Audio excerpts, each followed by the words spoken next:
Good morning, students. In my previous video, I started strategies of industrial growth 1947 to 1990.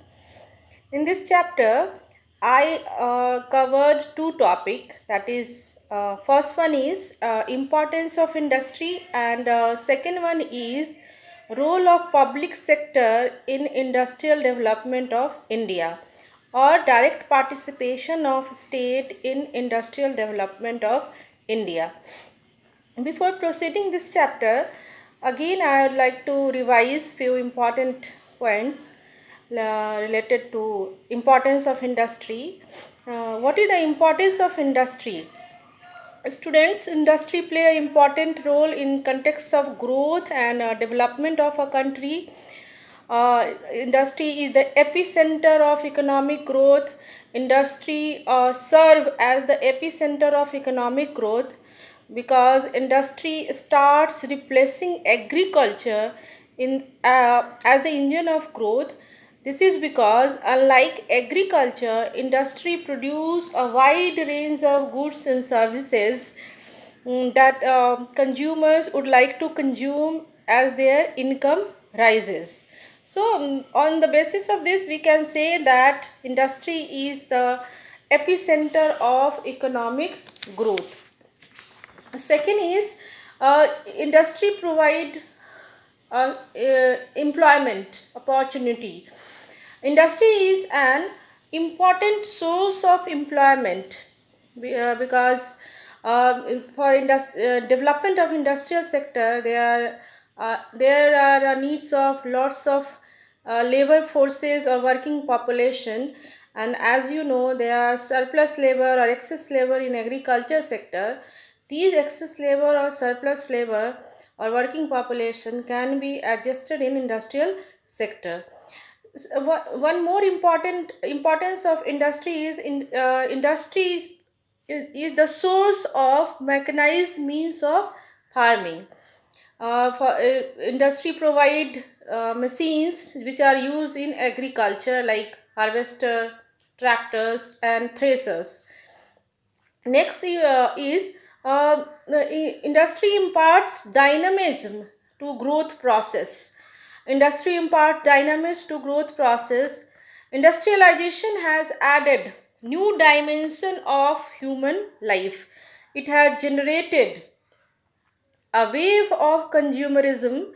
Consumerism means endless consumption of wide variety of goods and services. Yes, student, industry provide wide range of goods and services. You can see these things in the market also. That makes our life more interesting and also help in enhancement of quality of life of population. Now next is growth of civilization.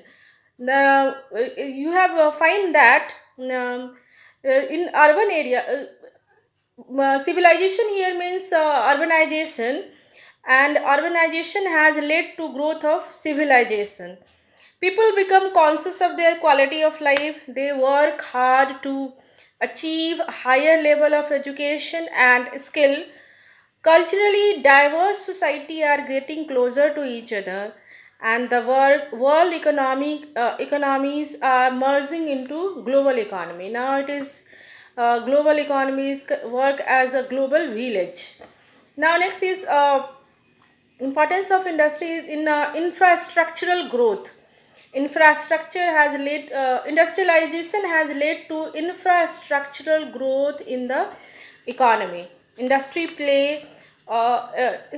tend to spread to different part of the country, and as it spread there is expansion of infrastructural facilities like such as means of transport and communication, banking, insurance, service, and power or electricity, like this.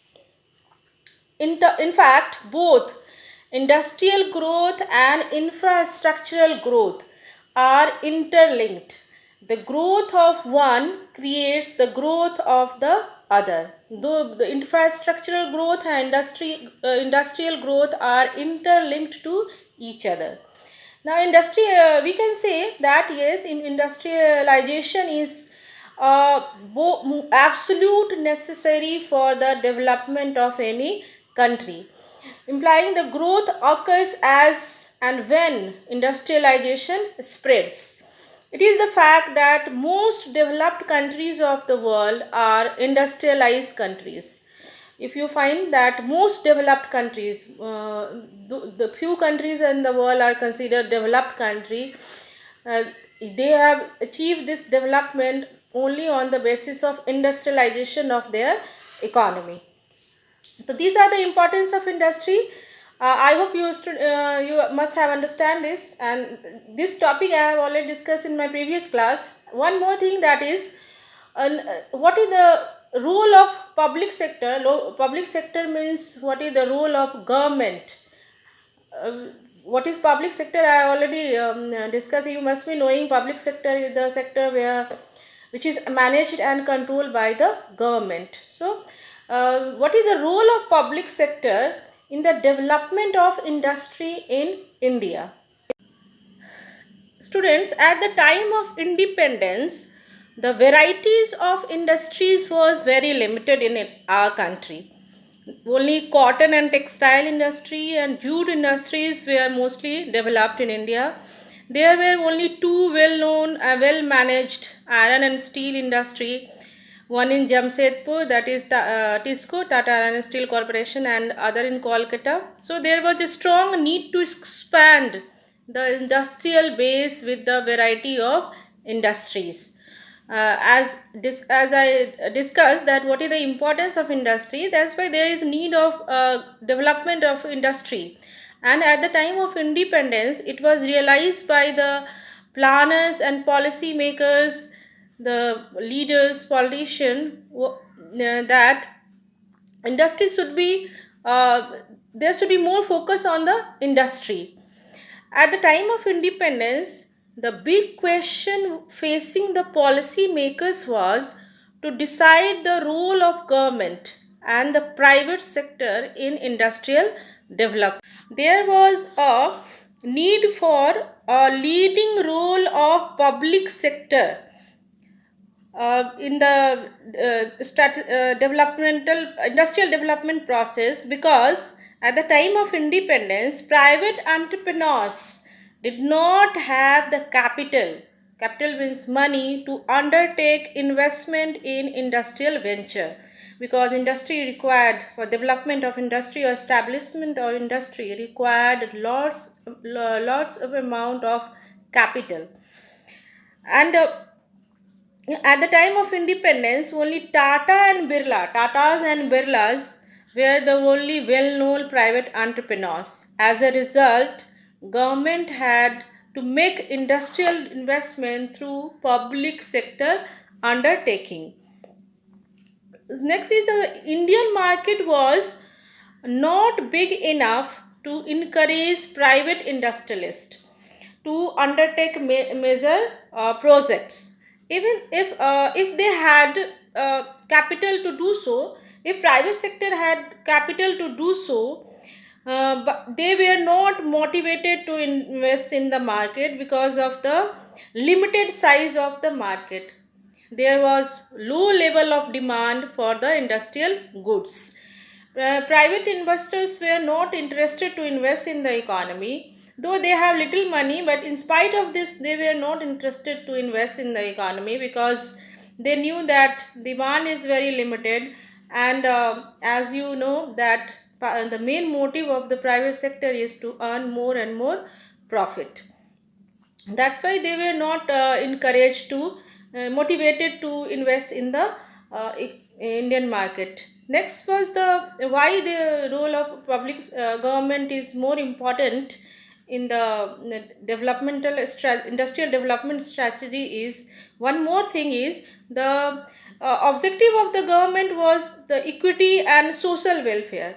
And the equity and social welfare of the country can be achieved only through direct participation of the state in the process of industrialization, because main motive of public sector or are welfare and equity of the society, whereas private sector is more inspired to earn more and more profit.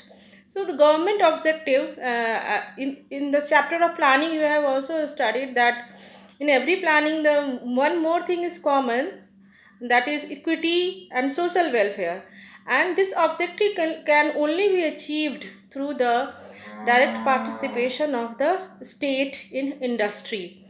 So these are the reason that after independence government decided to direct participation of state in industrial development.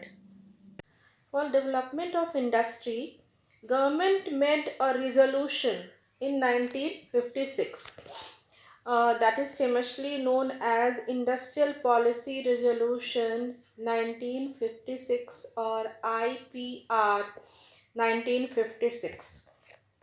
In this resolution, it was declared government leading role in the process of industrialization.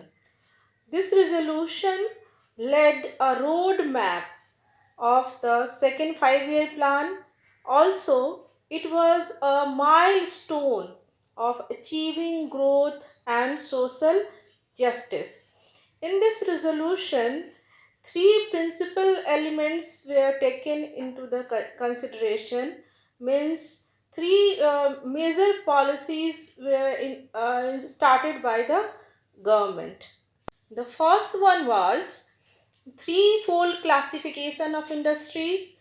The whole industries were classified into three categories, that are Schedule 1, Schedule A, Schedule B and Schedule C.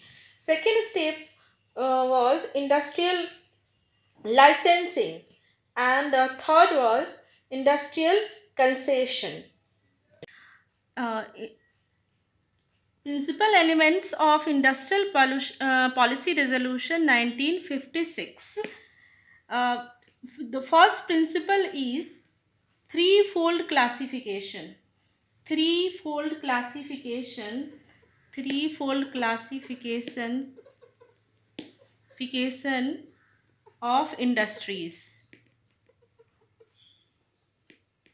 Government decided to classify the industry into three categories, that is known as Schedule A, B, C.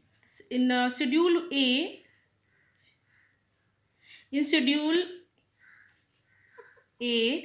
in first Schedule A, government included 17 industries. 17 industries, and in this category, those industries would be taken which is exclusively managed and controlled by the government. In Schedule A, government decided that 17 industries will be managed and controlled by the government. There will be no role of private sector. Especially those industries were taken into consideration which are directly related to the safety and security of the country and welfare of the country. Like, for example, in this Schedule A, the atomic energy, the industry like atomic energy, railway, defense, uh, in shipping, heavy and core industry, aircraft, oil, energy generation, electricity generation, all these industry will be managed and controlled by the government. There will be no role of private sector in in the Schedule A industries. Basically these are 17 industries. Second schedule, in second schedule,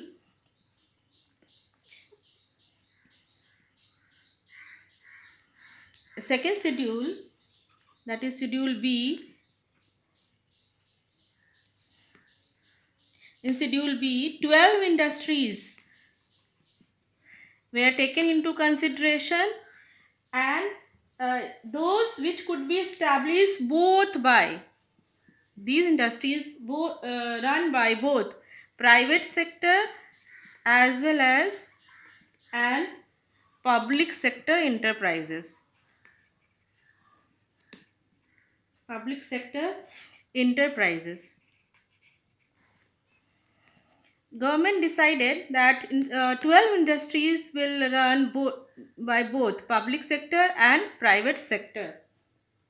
However, the private sector was to play only a secondary role. New enterprises were to be established primarily by public sector, and the private sector work as a secondary or subsidiary. These categories include in this schedule B, fertilizer industries,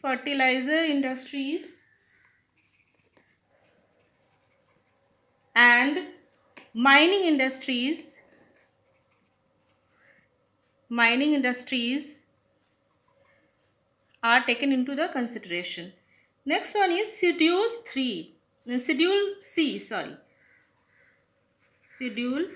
C. In Schedule C, all industries other than A and B will be taken into the Schedule C. The state would facilitate and encourage the development of all these industries, and these industries were controlled by in Schedule C's. Remaining industries were included in Schedule C's. Apart from these industries, whatever industry were left included in Schedule C, and these industries were controlled by state through a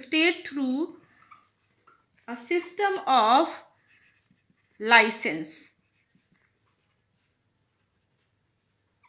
enforced under Industries Regulation Act 1951.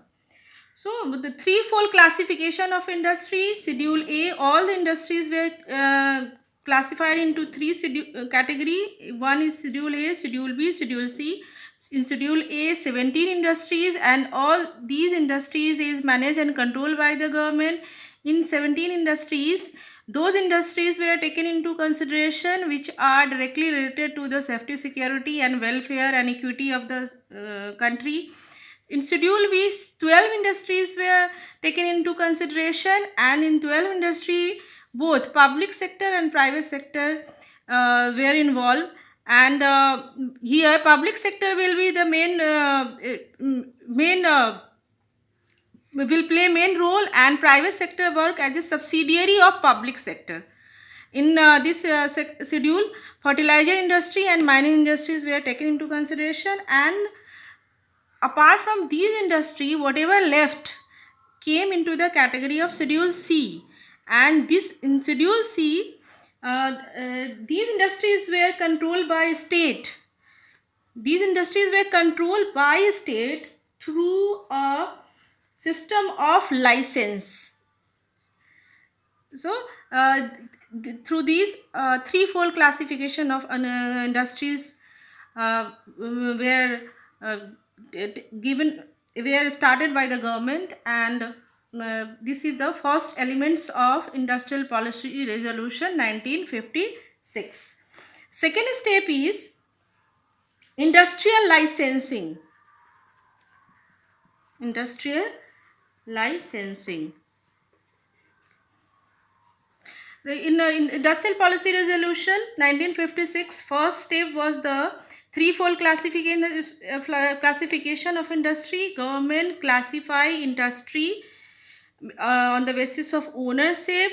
In Schedule A, the ownership will be in the hand of government. In Schedule B, both private sector and public sector will coexist together, but major part will be played by the public sector. Private will be a subsidiary. And Schedule C, those industries were left in Schedule A and B will be included in Schedule C, and these industries will be run by the government but by the system of licensing.